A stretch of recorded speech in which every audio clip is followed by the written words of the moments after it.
want to promote your business? Do you want to talk about your nonprofit organization? Do you want to talk about your culture? Introducing the online web TV, Afrique Today. Log in, where you can watch us live at the same time on 4 platforms: Facebook, YouTube, Twitter, and using the Afrique Today app. Download our app today for Android or Apple. Promote your business today. For more information, go to www.afriquetoday.com. Afrique Today, the best of digital TV. ESYDA returned to play summer clinics. Recreation, Tuesday and Thursday, 6 to 8 p.m.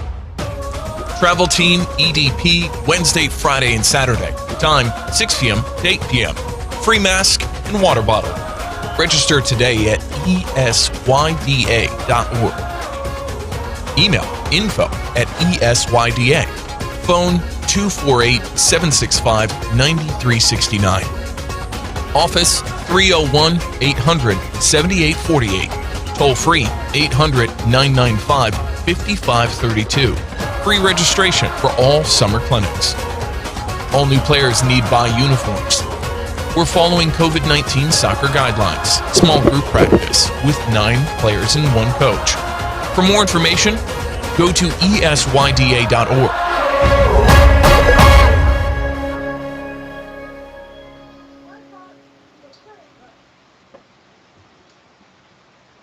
Looking to start a rewarding career? Call Gandhi Healthcare today to earn your certification as a nursing assistant, dental assistant, pharmacy technician, phlebotomy technician, and many more. We offer no interest payment plans, scholarships, and tuition reimbursements for those that qualify. Located right in the heart of Pikesville on Reicherstown Road and McHenry Avenue in the Pikesville Shopping Center. It offers immediate access from 695, accessible to public transportation on the 83 and 89 bus line. We offer morning, evening, and weekend classes to fit your schedule. Earn your certification in as little as 5 weeks. We are now offering classes online and on-site. Hurry, classes start soon, so enroll today.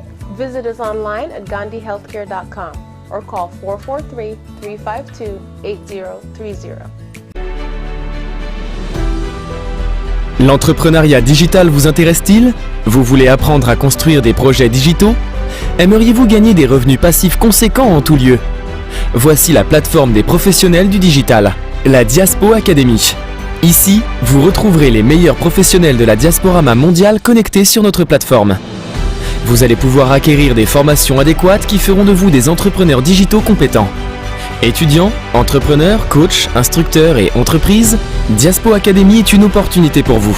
Elle vous offre la possibilité de suivre votre formation en mode virtuel à partir de chez vous, où que vous soyez sur la planète. Toutes nos formations disponibles en ligne sont dispensées de manière interactive. Il suffit de vous inscrire et vous pourrez les suivre depuis chez vous. Au cours de la formation, vous passerez des quiz et examens selon votre parcours. En outre, à partir de votre tableau de bord, vous suivrez vos performances et progressions. Vous pourrez aussi communiquer avec vos instructeurs et recevoir des notifications. À la fin de votre parcours de formation, vous recevrez un certificat Diaspo Academy Certified. Que vous soyez débutant ou responsable d'entreprise, Diaspo Academy est une opportunité pour vous. Saisissez-la! Enfin, que vous soyez coach ou instructeur, ayez accès à un millier d'étudiants à travers notre plateforme. Merci de choisir Diaspo Academy, le meilleur choix. Pour plus d'informations, allez sur www.diaspoacademy.com. Diaspo Academy, la plateforme des professionnels du digital.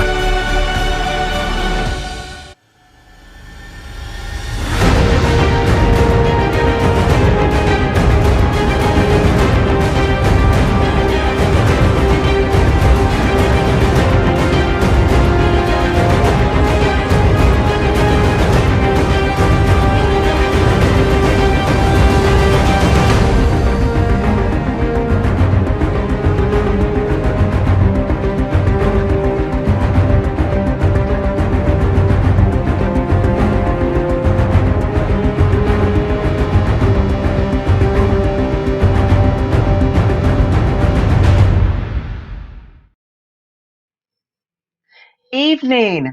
and I want to welcome you to our show today. I am your host, Dr. Yvette Butler Yaboa, with my co host, The Invisible Man.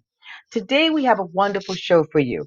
But first, I want to tell you a little bit about Afrique Today and actually why we're here today with American Africans United.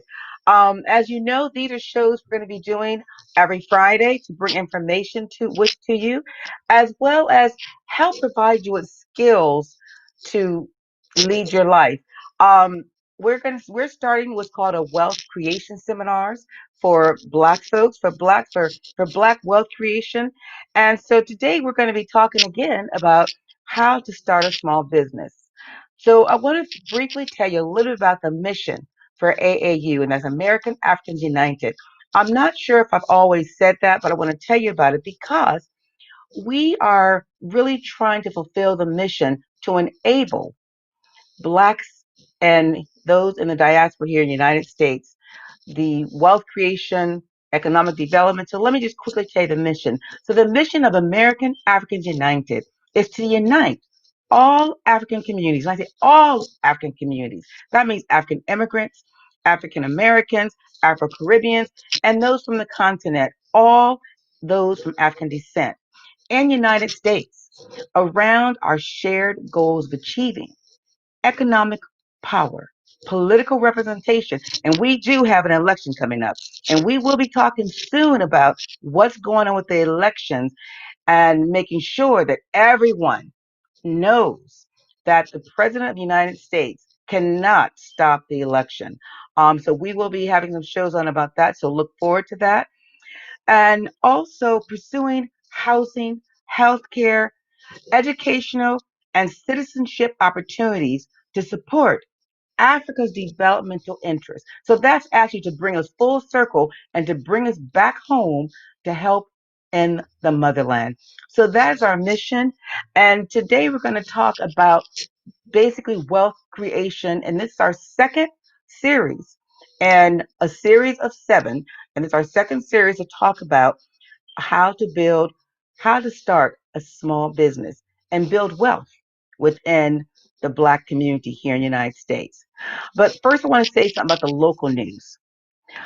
Many of you don't know, and when I say local news, here in Montgomery County, um, one of the things that has been going on, and people might have heard some of the shows, we talk about the desecration of the African Moses Museum, our Moses Cemetery. It is the cemetery oldest and largest African cemetery that was left, and I say was left in the United States. They desecrated it. Montgomery County desecrated the cemetery. This week, it was completely desecrated. So, again, Black history, Black bodies have been destroyed. There's been no other race in this country that would have ever happened to, but it happened to Black, our Black ancestors. Again, they desecrated here in Montgomery County, Maryland. They desecrated the Moses African Cemetery. So I just wanted to say that because it was very disturbing for me. And I know a lot of the people, we fought hard to really try to keep that cemetery. And I want to thank Marsha Coleman Abadale, who was on the show, and her husband, Reverend Abadale, for all the work they've done. But we have to keep up the fight. You've got to work. We have to work together. The oldest and one of the largest Black or African cemeteries was desecrated this week. So on that note, we're gonna now go into a higher note, and that's on how to start a small business. But as you know, we like to start our shows off with a video, and then I'll introduce my guest. And I'm really excited about our guest again today. He was here and wasn't able to finish a lot of the other things we really wanted to talk about. We had a lot of people calling in, so remember, you can start calling in. The number will be on the screen, so you can call in. But let's first start with our video, and I see Nelson Davies with us again today. Hope to have Michael Campbell back on just to say hello, but before I introduce Nelson Davy and tell you all about this wonderful young man, I would like to show a quick video. If we could show the quick video, and then I'm going to introduce our guest. As an entrepreneur, you can likely relate to the roller coaster combo of excitement and fear that comes with starting a business. Taking your business idea from doodles on a scratch pad to an official operating business can be frustrating and challenging. But any daydreaming entrepreneur can get started with these 4 simple steps to starting your business. 1. Validate your business idea. Would you jump off a cliff without checking to see if the water's too shallow first? We hope not. You shouldn't jump into business ownership either without doing your due diligence. Make sure there's a market for your business, scope the competition, and ensure you completely understand the personal investment necessary to get started, both monetary and time. 2. Research the name. Make sure your dream business name is available by checking with your state's Secretary of State office, the United States Patent and Trademark Office website, and Google. Check this out. We also have a business name search tool you can use in any state. 3. Depending on what type of business you're starting and the state you live in, you may need a license, permit, or insurance coverage. Don't start your business and then end up in a legal jam. Find out these types of requirements first. On the InkFile website, you'll find all kinds of state-by-state resources. We also offer a business license research package. We've added links in the description to help you get started. 4. Make it official. Now you're ready to make your business officially official. It's time to form your business as an LLC or corporation so your business is a legally recognized entity in your state. This will protect not only your business name in the state where you filed, but it'll also protect your personal assets from liability for any business debts or losses. We're guessing these are likely 2 very important things to you as a business owner. And that's just the tip of the iceberg. Visit our LLC resource guide to understand all of the benefits of becoming an LLC.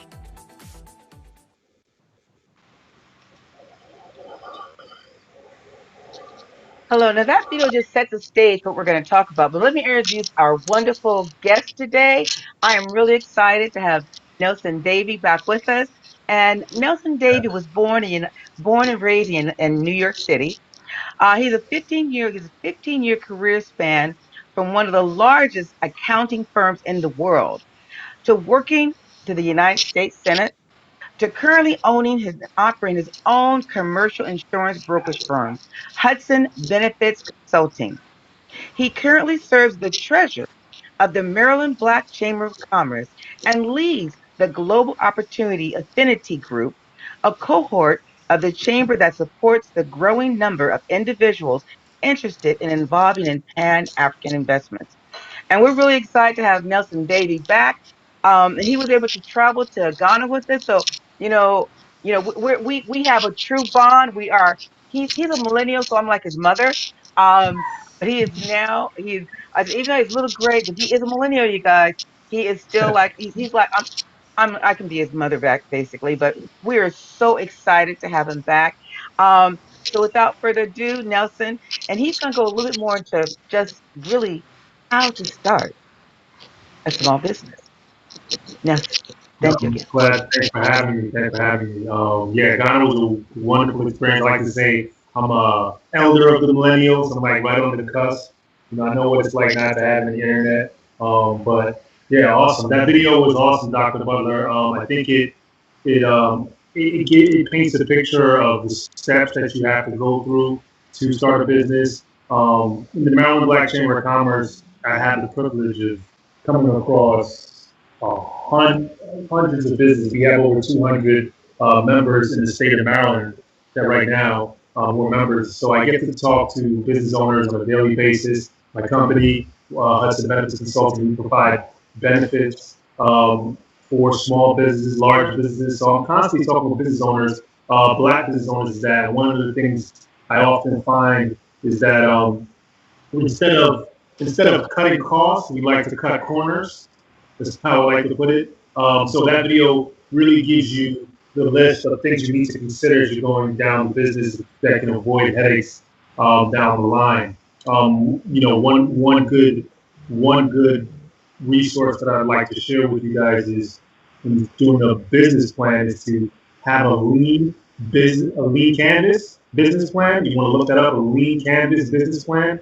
It's just a tool that can, in a one-pager snapshot, tell you, explain what should help you visualize what your business is. Maybe if I'm on on another show. I can share that with you guys. But what your business is, what's your strategic advantage? What's going to be your financing structure, and it's a business plan. And I mean, the reason why that one works is because I think what happens is those steps that we listen to the video are often really important. But what happens a lot of times is that our business owners kind of get stuck in the idea phase. They see those lists of steps, they see the business plan, and it seems like a large task to accomplish, and they spend years and years working through getting out of the idea phase. So the best advice I would give after you kind of look at those, follow some of those steps in the video, I would say rush through those steps in the video. It can take you as little as a month, probably get all those steps completed. And then the second thing I would say to do is just get started.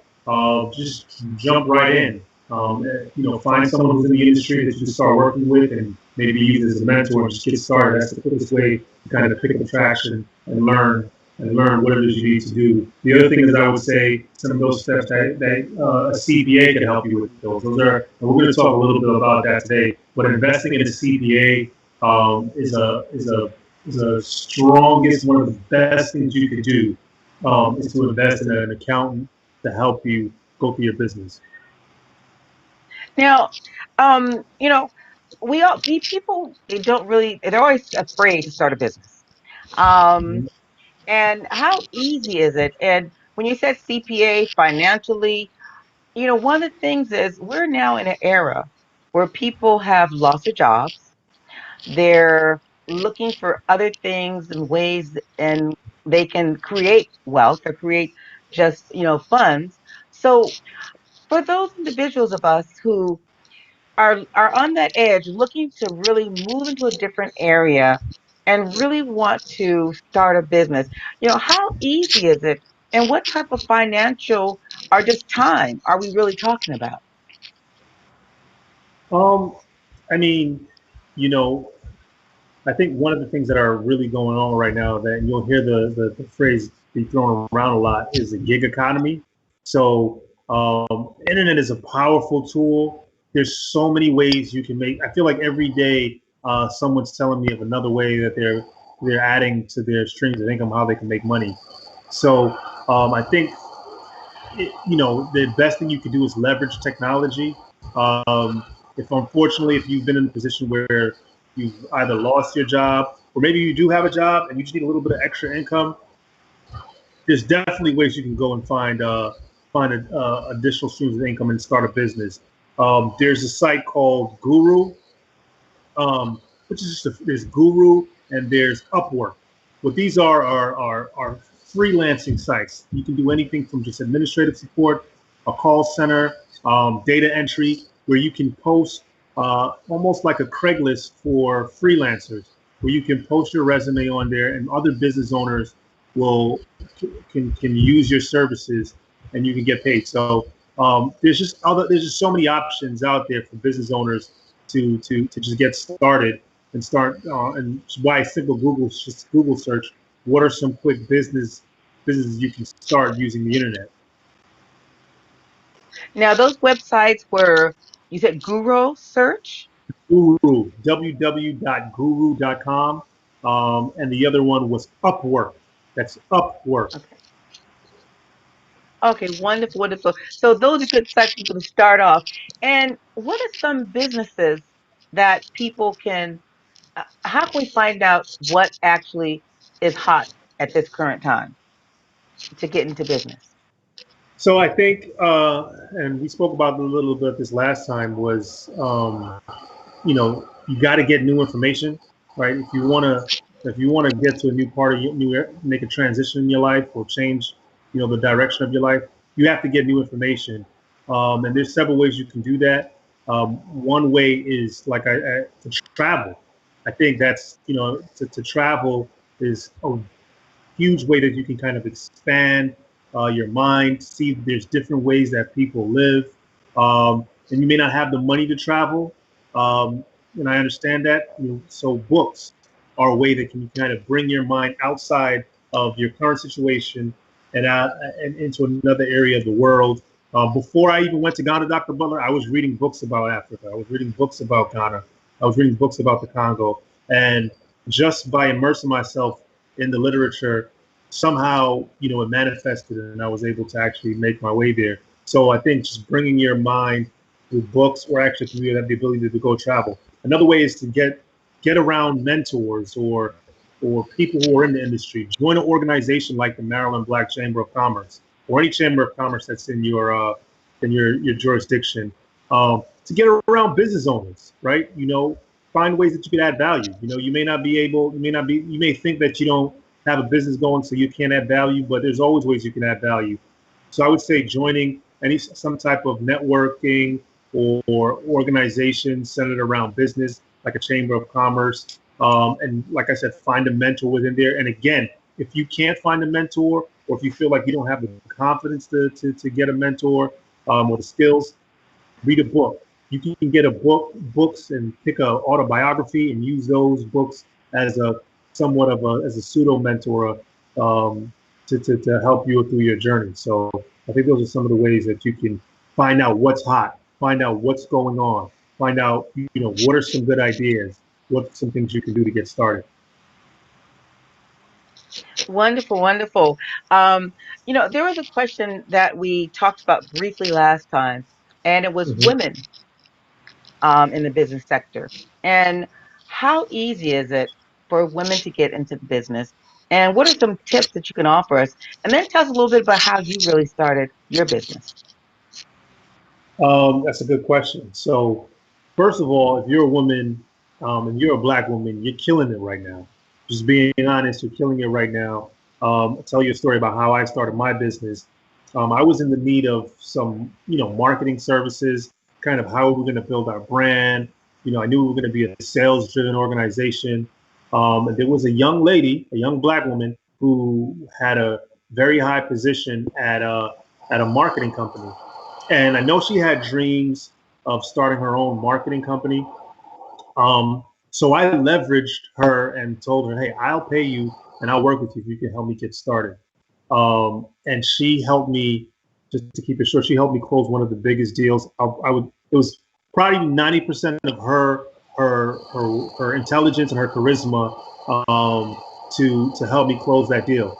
But if you're a Black woman, Black women for the last several decades have been leaders in our community. They're some of the most educated, so I think if you're a Black woman, you have your position in a strong position to start your own business, so I think if you're a Black woman, you might even have an edge on some of us brothers right now, to start a business. So there are some of your own unique challenges that I'm aware of, and we talked a little bit about that last time. But I think if you're a Black woman, you're in a unique position at this time in history to really, to live your dream and start your business and just get started. And we need you. The community needs you.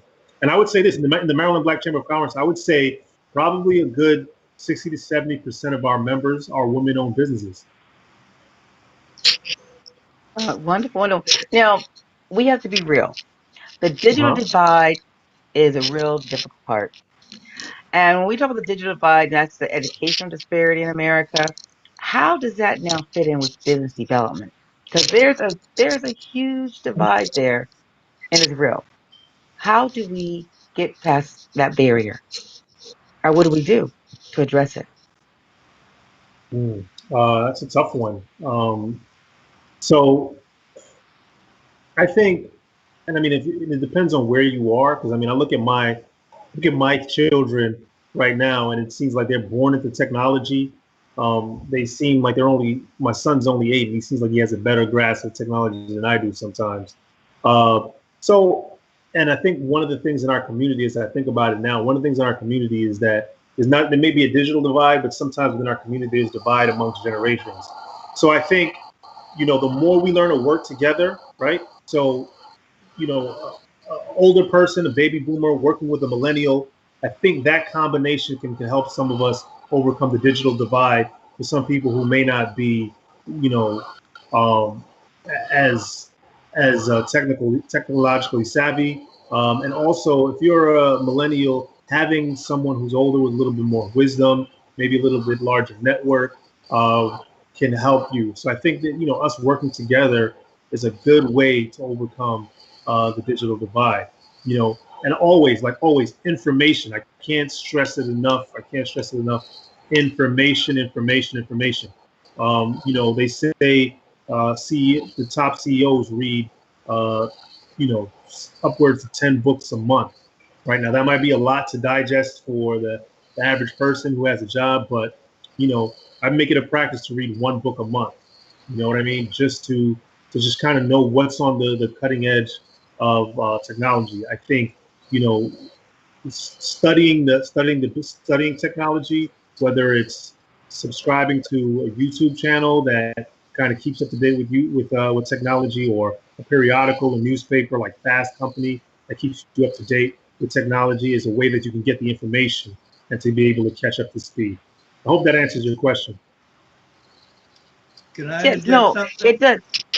Oh, yes, of course. I want to throw out some statistics about black businesses, and it says black businesses account for 28% of all the businesses in Washington, D.C., which is the highest ratio in the nation. Second, the state of Georgia, where 20% of the businesses are black owned, and the state of Maryland was about 19%. And most of the businesses that are black owned firms in New York, there's 204,093, but that's only 10.6% of the business in the state of New York. And some of the things that we have businesses in are, for instance, says nearly 38% of black businesses are in healthcare and social assistance, repair and maintenance, and personal and laundry services. Other categories include advertising firms, auto dealerships, consulting services, restaurants, beauty care, barbershops, beauty salons, and more. And my final comment is that of the 2 million black businesses, only about 107,000 of them have actual employees. Such firms employ more than 920,000 people, with a total annual payroll of 23.9 billion. And the other 1.9 million businesses do not have paid employees. So it looks like we're doing business. So how do we increase and diversify and do business in other areas than the ones that I've named? I mean, we're definitely doing business. I mean, I like to say this. I mean, I know this is a show that's, people are tuned in worldwide, but, lots changed in the last couple of months. But, America's always been viewed as one of the wealthiest countries in the world. We know this area right here is one of the wealthiest black-owned communities in the country. So I always looked at this area as one of the wealthiest black communities in the world. So we are definitely doing business, but still in all, we're still far behind. We're still far behind. And I think one of the ways that we can start to do more business, as you said, is to start to work together. I mean, I think that's one of the key things that I found has been that helped me along my journey is with the Maryland Black Chamber of Commerce, is working with other people, like finding partners, finding vendors who I can work with together, that I can leverage, that we can do partnership deals together. It's been really tremendous. And I think sometimes we're hesitant to work together just because, I think we just, some are new to the game, but that's the quickest way to get ahead, man, is just to find someone that you go together. There's a proverb that goes, what would you rather, a whole grape or half of a cantaloupe? So it's okay to do business and share and do partnership. That's a quick way to grow. So I think one way we can grow and do more business is to do business together.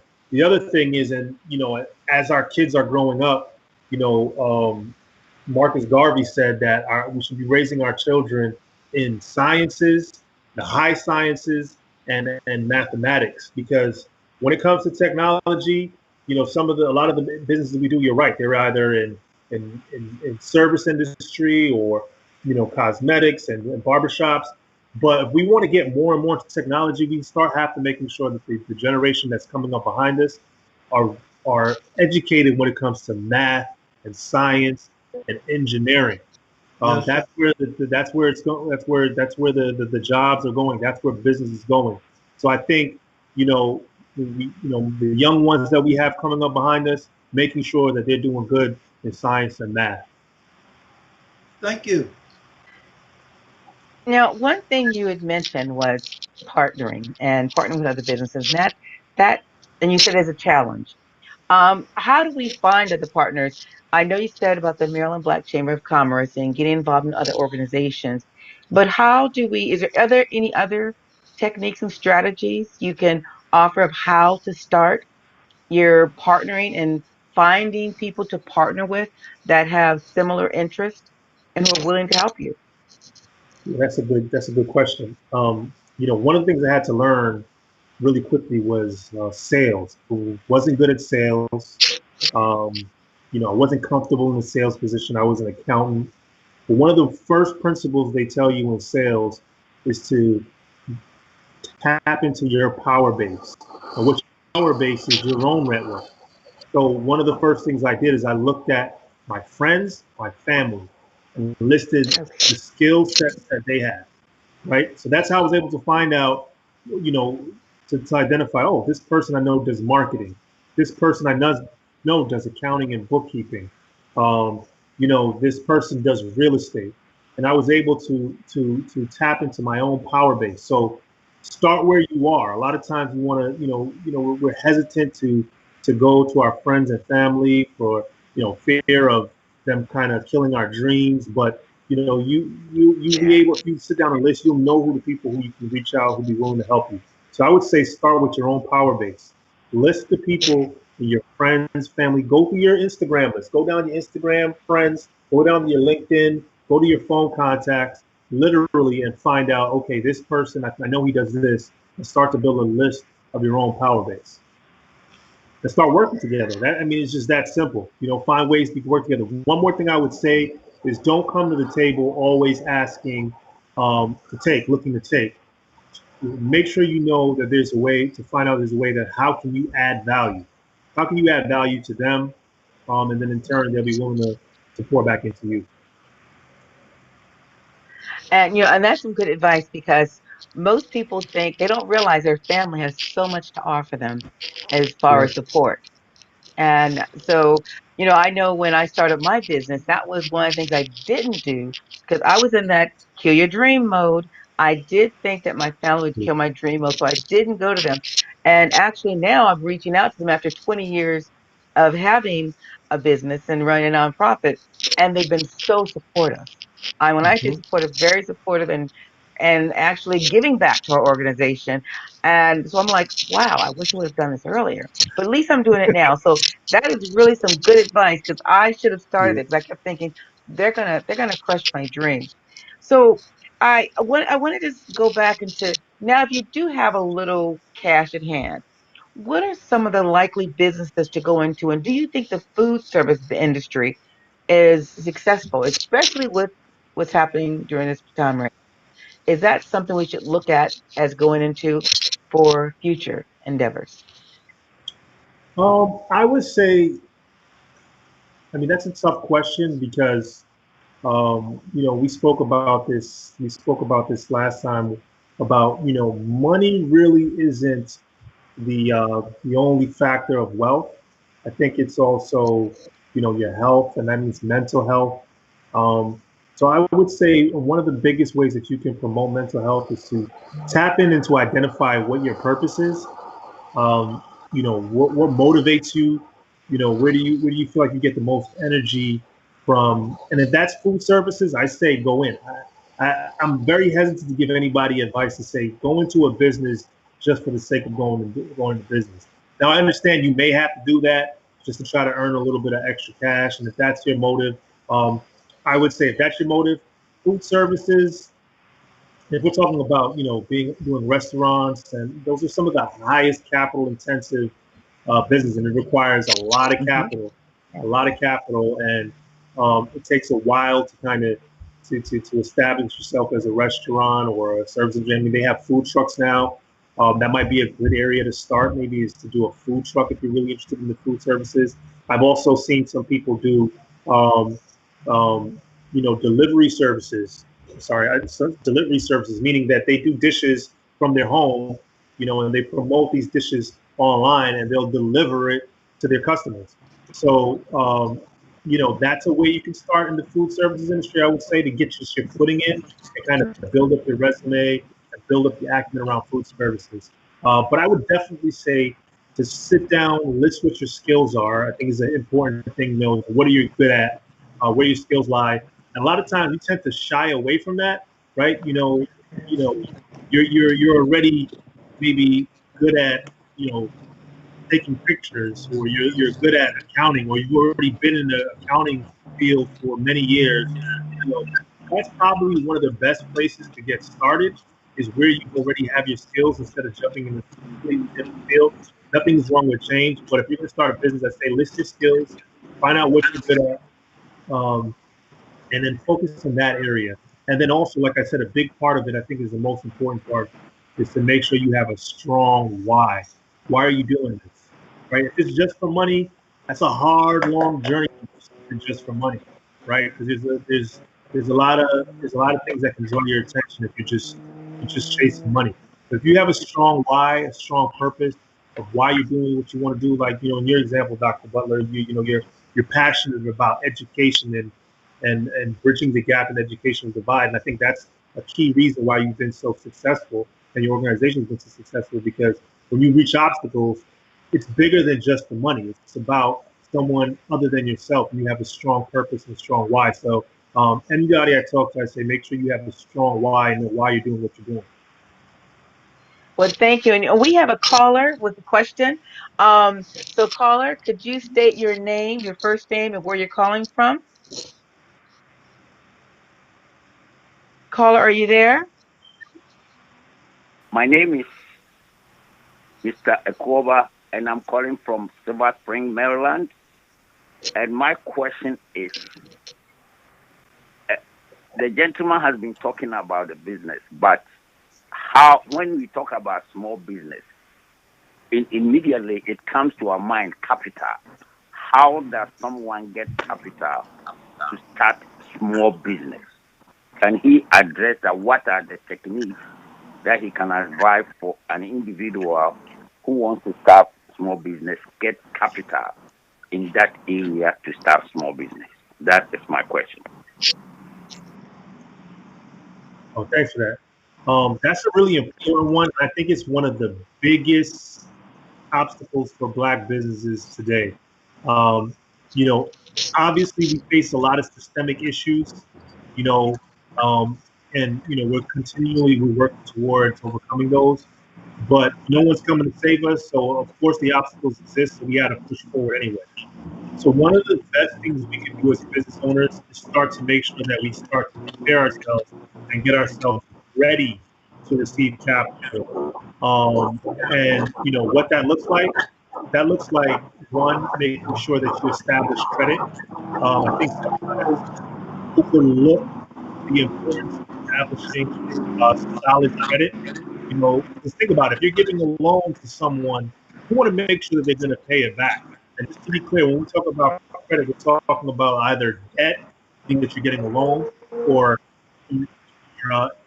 equity, which means you're getting someone's investing in you and your company, and they're entitled to a share of your profits. So those are the two ways you're going to raise capital. But in both of those instances, there are specific things that either if you're an investor or a lender that you're looking for in order to say, I'm going to invest in your company, or I'm going to loan you some money.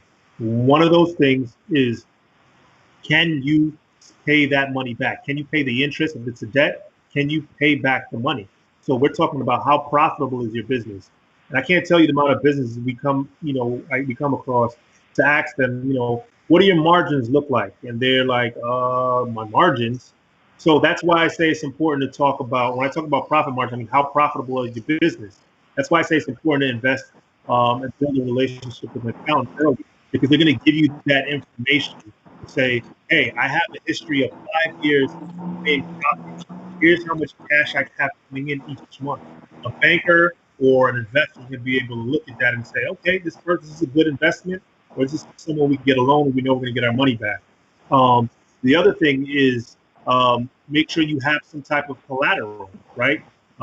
Personal collateral. So that means whether it's you have a house, if it's in your business that you actually have cash, or you have enough customers to show that you can have receivables. But some type of collaterals, because if someone's giving you a loan, they want to make sure, okay, if you don't pay me back, what can I recoup in order to make sure I get my money back? Like I talked about this, your credit worthiness, pay your bills. I mean, I can't stress that enough. That if you make an obligation to someone, I mean, I know it sounds, a lot of people like to blame it on the system and say, the system put this on me. But if you sign a paper, say you're going to pay someone back, and you're talking about being in business, make sure you pay your bills. You lend money to someone who has a history of not paying their bills. And if you've already started in the wrong foot, it's not too late. You can start fixing your credit. Work with somebody who can help you fix your credit. Start making payments on time. The best time to plant a tree was 20 years ago. The second best time is right now. So start making sure you fix your credit. They also look at the strength of management, meaning how good is the management team. That's why I said it's good to focus on the industry you're familiar with and you have experience in. Think about it. Are you going to invest in someone who says they want to start a restaurant and they've never done a restaurant before? That's not going to be a really good investment. There's a lot of obstacles you're going to have to overcome. So the strength of you as a management. So get someone, partner with someone who has the experience, or get the experience yourself. Um, you know, make sure you have some skin in the game. They want to see that you have some skin in the game, that you've invested some money yourself.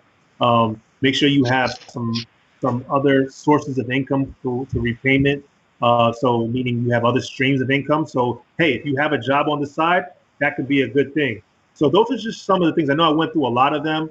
I went through a lot of them really quickly. But those are some of the things that you can do right now. You can start building right now to make sure that you are ready to receive the capital. I think sometimes we have the misnomer. We think that, oh, you just go to a bank and because I have a business, you should, give me the loan. And then, that's not really how it works. It's an investment for them as well. They're running a business and they want to make sure they have limited funds. It seems like they don't, but they do have limited funds. So they want to make sure they give it to the best, the people that have the best opportunities. So, the best thing you can do is kind of start getting ready to receive capital if you're not ready yet. If you are ready, I think the best thing you can do is start building a relationship with a banker, right? So a lot of times we're quick to go to the big institutions, the national institutions. I'm not going to call them out, but start using local banks. Start using your local community banks. Invest in your community. Build a relationship with your banker. With COVID-19, we've seen a lot of businesses who weren't able to get access to the PPP loans and things like that because they were going to these large institutions that they didn't know. They just use them for an ATM. But the businesses that had relationships with local community banks were able to get access to the capital. So if you have some of those things like collateral, good credit, make sure you have a relationship with a banker. And I can't stress enough to have a relationship with the CPA. The CPA can sometimes provide some of those things as well.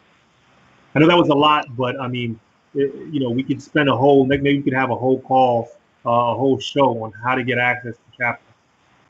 Okay, it Well, sure we actually was. do want to get back to a show, saying, and we're going to get to that. We do want someone to come back and talk about this SBA. How do you what are some of the lending sources? This was this today is how to really start a business and get people to start thinking about what they can do now, because Mhm. when you were saying, and it was funny when you were talking about something you like to do. Always, this is my motto: you find your passion and you live by it. Mhm. And that's what I always say: you find a passion, you live by it. Because I am okay. I am just I'm I was an educator from Howard University and a physician, and I really did a transformational shift to start working with education in the primary setting.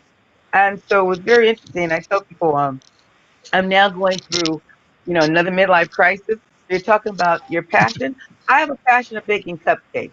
So I actually want to bake cupcakes. I want to start a cupcake factory, and actually not here, but I'm really considering that in Ghana.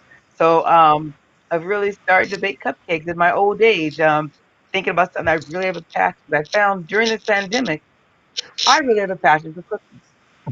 And so, so I tell people I don't want to open a restaurant. I just want to do cupcakes and maybe some breads and things like that. But on that note, for a young person, Mhm. a young person going through what is going on right now, what are some things that you can say to a young person about investing right now? And what would you say, about a person who's thinking about looking at retirement? So, and how and when should we really start that for those young people? How can they invest if they don't want to start a business? How can they invest, and how can they come together as teams to pull their resources? Yeah, man. Like we said, I think, when they say wealth is not only about money, when they say time is money, think about it. If you're young, that means you have a lot more time than everyone. So that means you have wealth right there. Time is on your side when it comes to investing. So I think the best thing to do as a young person is to get started. Get started. I can't stress that enough. I made the mistake of not, being squirmish about getting started in the beginning, figuring that I didn't know what to do. I got out of college right during the crash of 2008, so I was a little bit, jaded by that. But I would just say get started. Just if you can do $50 if you can do $50 a month, even that alone will get you the experience um, that you need to start getting in the market. And to your point, Dr. Butler, about get with friends, and you guys go through it together. And I think be consistent with one another, hold each other accountable. If you guys say you're going to do an investment club, because I think that's kind of what our young people nowadays, are lacking, the ability to kind of have some endurance and stick it out. If you're young and you know about Nipsey Hussle, he says it's a marathon. So I think you just have to start making sure you build up that endurance to say if you're going to start investing, stick with it. Hard work and dedication. Dedicate yourself to say if I want to start investing, I'm going to do it every month. I'm going to do $50.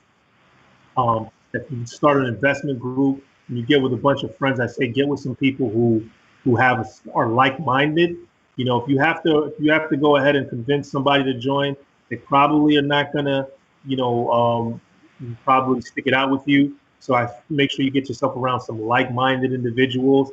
Again, that's your network. Look to your friends to the left, to the right. It's going to tell you about your future. So just start getting yourself around some like-minded individuals and hold each other accountable, man. I think one of the best things that I did, and I've done this at least 3 times now, is starting with a group of friends and we commit to do a project, but we meet every day. Either if it's every day, every week, but we consistently meet and we put a structure around what we're doing and we have organization around what we're doing. And at first, it kind of seems clumsy and you're stumbling around, you make some mistakes. But what the time allows you to do is to pick up on patterns and learn and gain more resources and gain more support. So I think time is the best thing. If you're a young person, that's what you have on your side. That's wealth in itself right there. Your youth is wealth in itself right there. So that's what I would say. If you don't want to get in business, start investing right now. Time is your best asset, especially when it comes to investing. All right, Two questions. How important is it to try crowdfunding and maxing out your credit card starting the business? Is that something that you would recommend? I mean, I think it takes a little bit of grit. You got to be willing to take risks, to be scrappy. So if you feel like you have a good idea, and that's the only way you can get access to capital, I'd say go for it. Use your credit card and do it. But just be prudent, be responsible. Remember, that's a commitment to pay it back. But I mean, I did it. I did it. I used my credit card to get started off the ground, to get my first computer. Okay. And that's all I needed to get started. So I wouldn't say not to I wouldn't tell you not to do it. I'm not sure, somebody's giving me a call, but yeah, I wouldn't say not to do it, but I would say Yes, sir. do it. Just be prudent with it. So crowdfunding, Yeah. yeah. Are you? I think there was a little technical difficulties there, and Mike Campbell's trying to call in. I'm not sure if we have him on the line yet.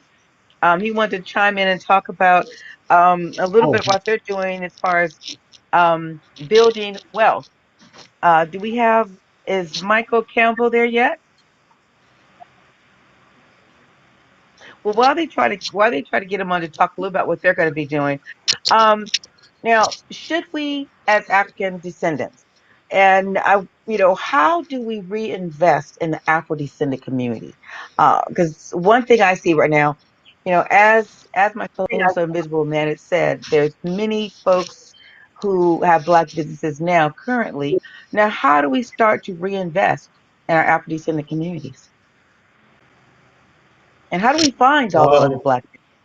I mean, is there being part of the Maryland Black Chamber of Commerce? Is there a list of businesses that we can just go to that are already Black owned? Do they have a directory that we can actually access so that we can start supporting one another? we do have a list of businesses, and we're going through a project right now. Well, what we're doing is we're reaching out to all of our businesses. We're finding out, one, what are the services they offer, and two, what are the needs that they have, right? So now, if you think about it, if we have a list of, services that Black businesses offer and needs that Black businesses have, we're going to be able to match them up the needs with the services and start to create some synergy. So I think the best way is to like get involved with an organization. Now we do have a directory that you get access to. We also have a relationship with the U.S. Black Chamber of Commerce, because I think that's one of the things we don't speak enough. We're talking about investing in the African diaspora community. That's a wide community. We live in a global world right now, so you can't just be limited to just your local community. You have to start to think, digitally, and think expanding around the nation and also back on the continent. I think, continent of the Caribbean. I mean, there's so many ways. I have a good buddy of mine who needed an admin, and it was so expensive in the U.S. for what admin services were going for. And he went and he hired an admin in Jamaica, right? No one knows the difference, and he was able to afford it. He's able to provide for someone down there, the families, and reinvest in the community. So, I think the way to do it is to, one, kind of find a ecosystem that exists already and try to get into it and start to add value to it. Something like a chamber of commerce. Um, Sometimes another one, if you went to a HBCU, I know a lot of alumni associations are another good place to kind of tap into as well and support there. There's you just do a search. I mean, you go on social media and do a search of support Black businesses. You find a plethora of people. There's a challenge going on right now that I see that for the last 30 days they've been posting a Black business. So we're out there. If you really want to support and reinvest, it's very, very doable.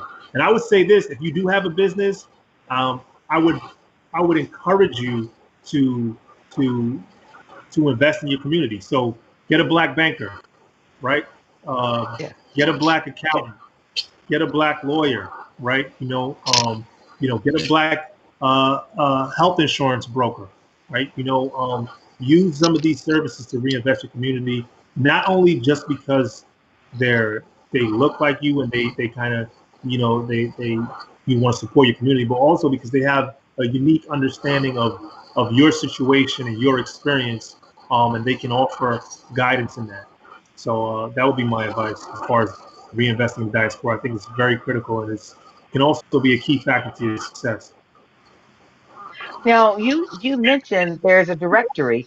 That's by the Maryland Black Chamber of Commerce, or Yep, who by has the that Maryland directory? Black And Chamber of how? Commerce and the U.S. Okay. Chamber of Commerce. And do you have those websites by any chance that we can go to access the directory? Because we would definitely like to start putting and advertising that, because I don't think everyone knows there's a directory that we can access. Yes. So the directory is giving access to the members. So and the membership is as low as $150 for the entire year. So we're talking less than a couple of dollars a month. And the website is www.marylandbcc.org. That's Maryland BCC for Black Chamber of Commerce.org. And there's a link to just join. Again, you can reach out to me specifically on LinkedIn, Nelson Davy, LinkedIn. That's my LinkedIn. That's Nelson, Nelson Davy on LinkedIn. I'll make sure I get you connected. Yeah, so we do have access to a directory, and that's the site. And the thing is, I want to touch on this real quick if you would allow me. The best thing that we need is leadership in the chamber. So, we're a fairly new chamber. We're 5 years in. It's provided me the opportunity to step into leadership. We need leadership. We need people to create their own affinity groups, to create their own subgroups within the chamber. There's so much white space and the ability for you to add value. Because a lot of times we come to the table thinking, what's in it for me? But I'm telling you, the best thing you can do is walk into it saying, how can I add value? And then the value just automatically comes to you, right? It automatically attracts you. So, yeah, MarylandBCC.org. That's Can wonderful. I Now, share a story real quick? Yes, go ahead. Dr. Butler, let me share a story real quick. There was a young Yes. lady, she helped me when I first moved to China. Her and her Mhm. boyfriend showed me around. We rode our bikes and stuff like that. Right. She graduated, and then when it came for them to get married, they invited me to their wedding. They lived near Inner Mongolia. Uh-huh. And what she did was they took their friends and relatives, they started selling boats, steel boats, and they had the villagers packaging them and things. And as Mr. Davis said, it's an international world today. You can find them online. So what may seem like something that is stupid, it can actually be a business if you just want to go for it. That's true. That's so true. Yeah, and Thank you. and the question I was going to ask, is there actually a free resource where we can find? Because if the businesses are only if the business, black businesses are only at the page to get the directory, how can we really support each other for those who don't have the finance or resource to pay to get to this directory? Because it would be more advantageous to be able to know who is who for those of us who aren't part of the Maryland Black Chamber of Commerce. Now, I am part of I hope I'm still part of the Maryland Black Chamber of Commerce. I know I was I think you are. part of it before. Wonderful, wonderful. But for those who cannot afford the fee and they really want to put their dollars into Black resources and into Black owned businesses, how can they ascertain or access information of where Black businesses are? Because if you I have to mean, pay for it, it's kind of hard. yeah, and I agree. If you're looking to just support black businesses, there's a couple. Like I just did, I did a Google search, and I have a friend who actually has a app. There's a couple list black business list directories. Black business directory. I'm looking right now, dcblack.com, that lists those black businesses. Um, I'm gonna tell you the name of the app if you just give me a second. But Purchase Black. It's an app. It's an app Okay. that a friend of mine has created, and it's Purchase Black. It Black. gives you a list. Purchase Black. It's an app that lists black businesses, and it uses your location to tell you the black businesses in your area, and it's called Purchase Black. You can find it in the App Store, the Apple Store. Um, but again, like Mm. it's such a hot topic right now. So many people are doing it. like I said, a quick Google search can get you access. What the directory does, it gives you all the personal information. So, you get access to who the business owner is, their email address, their phone number. So, you can do a little bit more prospecting through. So I think that's why we charge for that. But there is definitely a way you can get free lists if you just look in the Patreon and support a Black business. Okay, this is the 5-minute warning as we approach the hour of Dr. Butler. Oh, yes. I have a question for you. It's a T-shirt behind you. Can you talk a little bit about that before we are out there at Gap Buster? This T-shirt right here, huh? Well, Yes. we're talking about small businesses, and we will have a workshop on how to start a nonprofit. So Gapbuster actually is the nonprofit that I founded in 1999. And when they say put the skin in the game, I truly put the skin in the game. So I took $70,000 of my own personal money and actually Wow. started the organization to help students close the academic achievement gap and to ensure that students who were, because I think all students are gifted. Well, I don't think, I know all students are gifted. And so, really preparing those students and looking at their individual needs and bringing out the giftedness in every single child and closing that gap and ensuring that they have access and resources to actually be successful academically. So, that's the organization I started. It's like more than 20 years ago. We're going on our 20th anniversary this year as a nonprofit. I started Congratulations. volunteering. Thank you so much. I started as a volunteer for the organization and just putting lots of money into it to get it to where it is now. But um, really proud to say, as we go into our, as we celebrate our 20th year as a nonprofit, like I said, I'm now looking to start baking cupcakes through Gapbuster. Hopefully, do have a Gapbuster cupcake factory. Um, but that's what we're You trying remember to do. famous And Amos, right? You remember famous Amos with the oh cookie? yes, I do remember Famous Oh, Amos. small business can start from the home. That's true. That's true. Before we close off, Nelson, I want to say any final words to leave with the audience, and then we're going to briefly talk about, because Michael wasn't able to come on because he actually is going to be doing tomorrow a series on wealth creation and actually getting people started. So, any closing words before we put up the slide about what's going to happen tomorrow? Yeah, one, just thanks for having me again. I really appreciate the work you guys do and allowing me the platform. I would just say to everyone who's watching, I can't stress enough how important it is to have a strong why and a purpose for whatever it is that you do. I think it provides a true north. So just find your purpose. And again, I always tell young people, it doesn't necessarily have to come from the sky where you feel like you get this inspiration. You can open your eyes and look around you and see where the needs are and where you're needed, and you can make that your purpose. So, and our community needs a lot of support, and we need you right now. So, open your eyes and find your purpose, and everything will flow from and lead you from there. And one other thing I wanted to ask, the Maryland Black Chamber of Commerce, are there any resources or that can help someone start their business? And when I say resources, not just financial, but what would be some of the resources that the Maryland Black Chamber of Commerce would be able to offer a young person ready to go into business, or an So old one of the things person we're ready to go about into to business? launch right now is the Leadership Academy, and some of the things that we've been talking about as far as starting your business, scaling your business, growing your business, finding government contracting opportunities, are some of the things that we're going to be covering in the Leadership Academy. Other resources we offer, we do monthly webinars where we're just providing information. Like one recent ones we had, which was phenomenal. I mean, I learned so much. Was you know, finding a banker.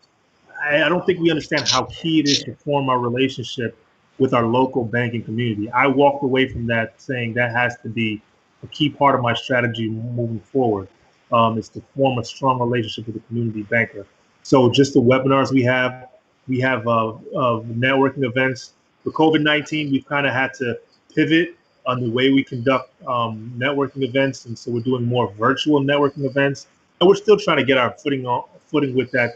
But the networking events provide you an opportunity and a platform to promote your business, and promote yourself, and also find partners. So those are some of the key resources we provide: programming, networking, and education. And advocacy is another resource that we find.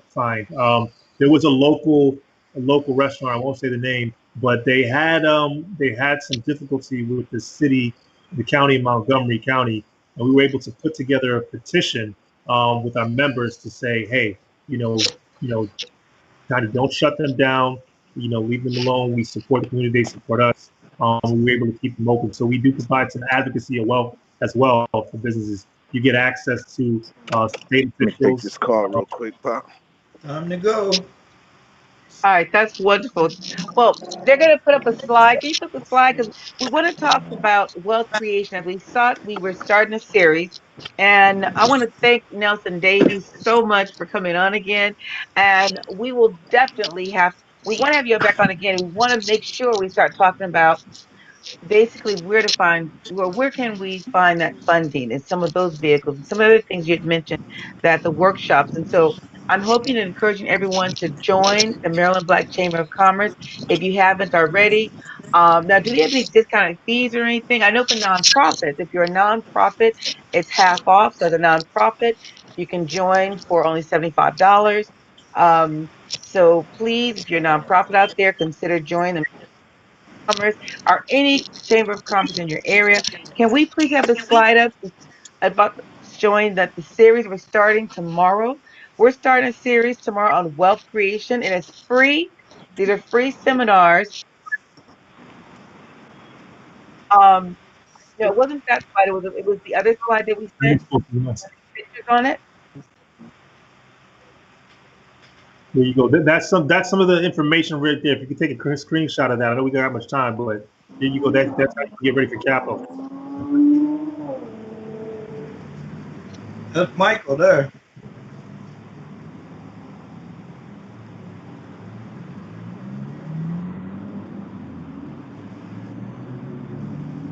Okay, so screenshot of that.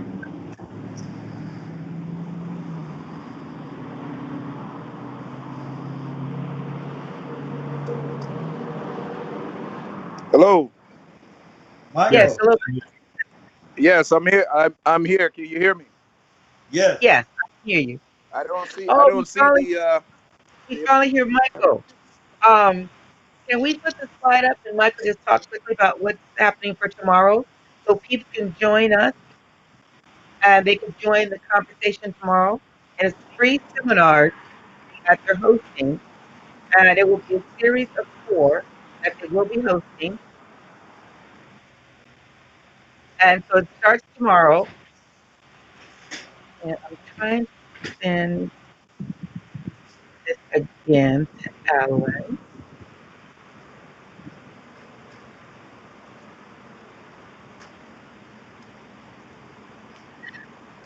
So, Oh, Mike, are you there? while they're trying to get the flyer up, I'd like to say, just thanks for having me again, Dr. Butler, and it's good to see you again as well, Brother Nelson. Tomorrow we're going to do a workshop series that is going to consist of my company, Firebrand Financial Services, in conjunction with African Americans United, in which we're going to be discussing bridging the wealth gap, and basically showing people how to create generational wealth, which is something that is desperately needed in our community. So in conjunction with starting your own business, one of the things we want to encourage people to do is to be able to, properly save and invest so that they can pass that wealth along to their children, and the children do not have to start off at zero. So that's something we're going to be jumping off tomorrow with. We're going to be educating, enriching, and enlightening people on some of the rules of money and investing. And we're going to show you guys how to focus on compound interest tomorrow to be able to get your wealth to grow. and we're looking forward to it. So I'm glad to be working in conjunction with AAU and, to be of assistance. This is a free workshop series, free education, and so we encourage everybody to register, sign up, and attend, and see if you don't learn something with this world-class education we're going to give you. Well, thank you so much, Mr. Campbell, for being able to come on. I know you had some difficulties getting in, but thank you so much. And again, I want to thank my co-host, the Invisible Man. But I want All to right definitely now. thank my guest has been amazing. I want to thank my guest again, Nelson Davy. You have been a wealth of knowledge this evening, and I learned a lot. And so I'm looking to actually start another business. So I want to thank you so much. And thank you everyone for coming on tonight. Next week, we will be talking about reparations, as a series of reparations. And what we're doing, we're going to look to see what is going on. Also, we're going to share with you what is going on in Zimbabwe and the reparations that they have also given to people as well. So for you to see it. So thank you so much. And we will see you next Friday, 7 o'clock. Thank you.